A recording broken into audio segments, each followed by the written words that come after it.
হোটেলটা কোথায় আছে, সেখান থেকে আমাদের দুজনকার খাবার নিয়ে চলে আসি।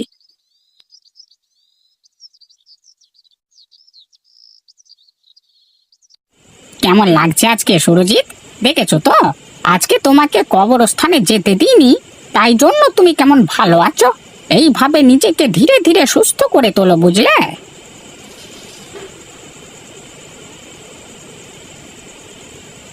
এটাই কি হরির হোটেল? আগে হ্যাঁ। তা আপনি কে? আপনাকে তো ঠিক চিনতে পারলাম না। নতুন এসেছেন নাকি? হ্যাঁ, আজকেই বেড়াতে বেড়াতে এলাম, একজনকার অতিথি হয়ে এসেছি।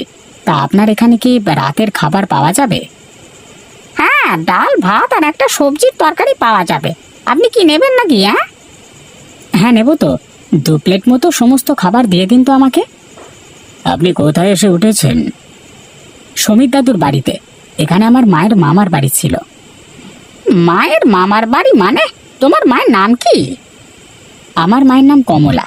আজকে মা আমাকে নিয়ে প্রায় 10-15 বছর পর এখানে এলো। ও, তুমি কমলার ছেলে? বাপ রে বাপ, তুমি কত বড় হয়ে গেছো! তা তোমার সমীর দাদু তো... হ্যাঁ, আমি সবটাই জানি। তাই জন্য আজকের রাতটুকু কাটিয়ে কালকেই চলে যাব। সেই রাতটা থাকবার মতো যেটুকু খাবার লাগে সেটুকু দিয়ে দিন।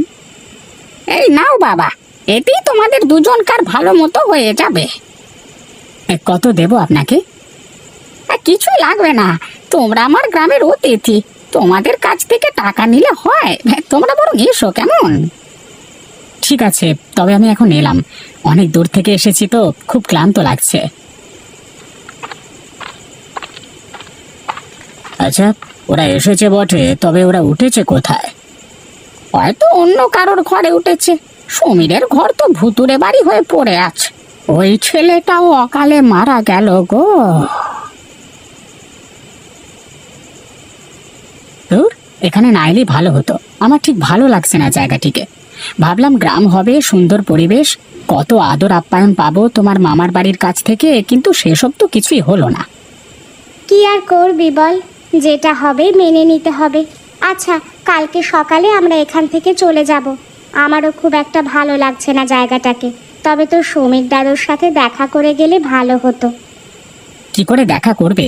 সমীর দাদু তো বলেই গেল যে সকালবেলায় কোথায় যেন যাবে, তাহলে তুমি দেখা করবে কিভাবে? ঠিক আছে, তুই বরং শুয়ে পড়। সারাদিনের ক্লান্তিতে আমারও খুব ঘুম আসছে। তুমি ঘুমাও, আমি বরং একটু জেগে বসি। আমার একদমই ভালো লাগছে না, দু চোখের ঘুমটাও যেন উড়ে গেছে। আচ্ছা ঠিক আছে, তুই তাহলে বস, আমি ঘুমালাম, কেমন?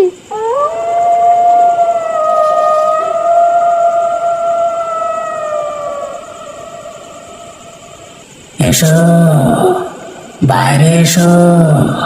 তোমরা এখানে কি জন্য আছো? তাড়াতাড়ি বাইরে এসো। আরে, বাইরে থেকে কে যেন ডাকছে বলে মনে হচ্ছে। যাই তো, একবার গিয়ে দেখি।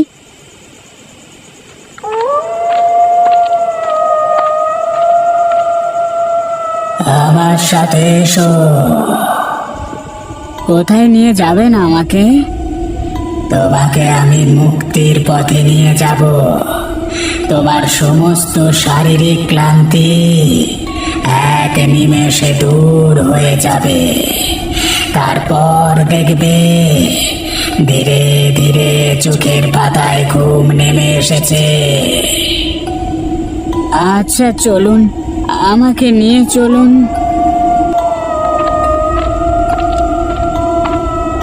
আপনি অন্ধকারের মধ্যে পথ দেখছেন কি করে? আমার মা ওই ঘরে একা শুয়ে আছে, আমাকে তাড়াতাড়ি ফিরে আসতে হবে। তোমার কোনো ভয় নেই, তুমি খুব তাড়াতাড়ি ফিরে আসবে, কোনো চিন্তা করো না। ঠিক আছে, কিন্তু আমাকে কোথায় নিয়ে যাচ্ছেন? এইখানে দাঁড়িয়ে থাকো চুপ করে। আরে, আমি এখানে কি করছি? এই ঝিলের পাড়ে আমি কখন এলাম? হ্যাঁ, কি?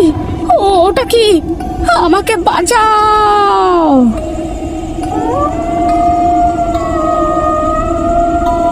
এখানে কেউ আছে? একবার তাড়াতাড়ি বেরিয়ে আসুন। এই শহর থেকে যারা এসেছেন থাকতে, তারা কি এখানেই আছেন? এই কি, আপনারা কারা? আর আর রাকেশ কোথায় গেল? কোথায় গেল মানে? আমার দোকান থেকে খাবার নিয়ে রাকেশ ফেরেনি। ও হরিদা, তুমি? হ্যাঁ, রাকেশ ফিরেছিল তো, আমাকে ঘুমাতে বলল, তারপর সে নিজে কোথায় গেল? বুঝেছি।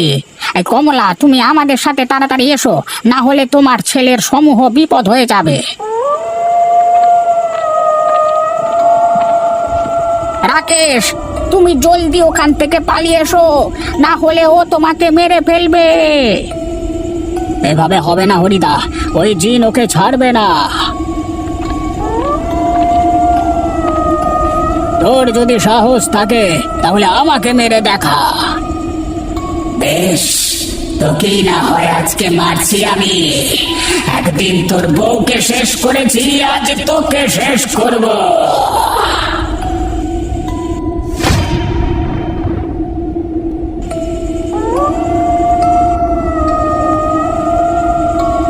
সুরজিৎ, তুই এ কি করলি? তুই শেষ পর্যন্ত তোর প্রাণটা দিয়ে দিলি।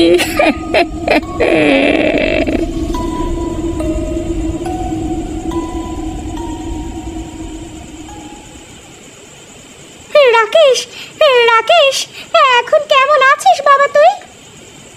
একটু একটু সুস্থ লাগছে, কিন্তু মা, আমি চোখের সামনে কি জিনিস দেখলাম, এটাও কি সত্যি? হ্যাঁ বাবা, এটাই সত্যি। আমার জন্য এই নিরীহ লোকটার প্রাণ চলে গেল। আমি যে নিজেকে কিছুতেই ক্ষমা করতে পারবো না। এখন আমি কি করব? ওর মৃত্যুর জন্য তোমাকে নিজেকে দায়ী করবার কিছু নেই। সুরজিৎ এমনিতেই ভেতর থেকে বিধ্বস্ত ছিল। কেন, কি হয়েছিল ওর? ছেলেটা সবে বিয়ে করে নতুন বউ এনে তুলেছিল ঘরে, কিন্তু তার বউ এখানকার নিয়ম কানুন কিছুই জানতো না। তাই দরজায় 3 ডাক দেওয়ার আগে তার বউ ঘরের দরজা খুলে ফেলে। তারপর ওই ঝিলের জিন তাকে ঝিলে নিয়ে গিয়ে ডুবিয়ে মারে। এই ভুলটা আমিও করেছিলাম। আমিও একবার ডাকতেই ঘরের দরজা খুলে ফেলি। তারপরের কথা আমার কিছুই মনে নেই, শুধু একটা লোককে আমার সামনে দেখেছিলাম। তারপর তারপর আমার যখন হুঁশ ফিরল, তখন দেখলাম যে আমি ঝিল পাড়ে দাঁড়িয়ে আছি। এরকমটাই হয়। আজ পর্যন্ত কেউ ওই জিনের হাত থেকে বাঁচতে পারেনি। সকলে জিনের কবলে পড়ে মারা গেছে। সমীর দাদু আমাদেরকে বারণ করে গেছিল। আমার একটা ছোট্ট ভুলের জন্য আজকে এত বড় বিপদ হয়ে গেল।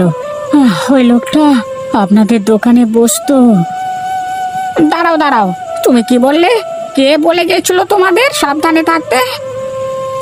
সমীর দাদু নিজে। সমীরকে তোমরা পেলে কোথায়?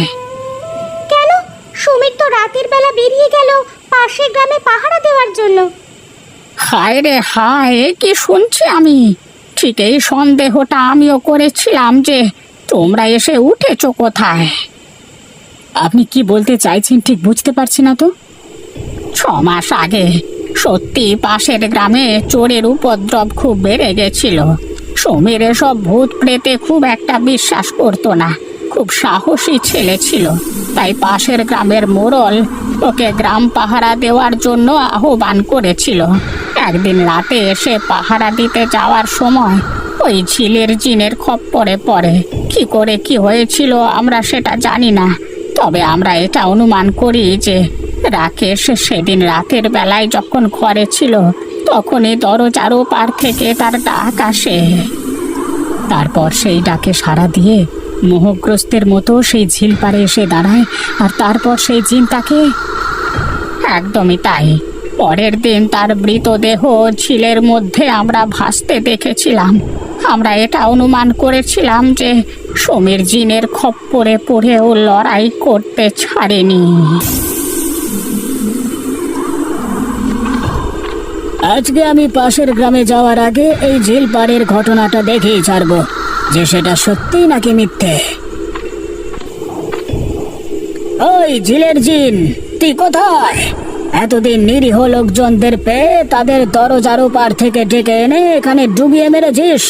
আমার মাকেও তুই ছাড়িসনি। আজ তোর ক্ষমতা থাকলে আমার মুখোমুখি হয়ে দেখা, দেখি তোর কত সাহস।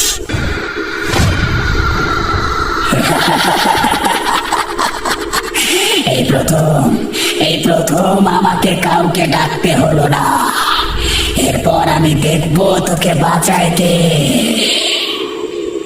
আয় দেখি তোর কত ক্ষমতা, আমার সঙ্গে লড়াই করে দেখা। ওরে ওরে, তুই এটা কি করলি আমাকে? আমি চলে যাচ্ছি, আমাকে বাঁচা, আমাকে যেতে দে, আমি মরে যাচ্ছি।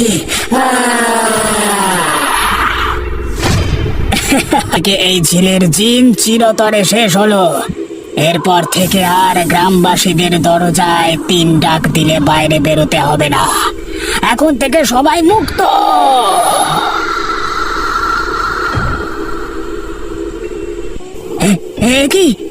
কিভাবে সম্ভব? আমি যে বিশ্বাস করতে পারছি না।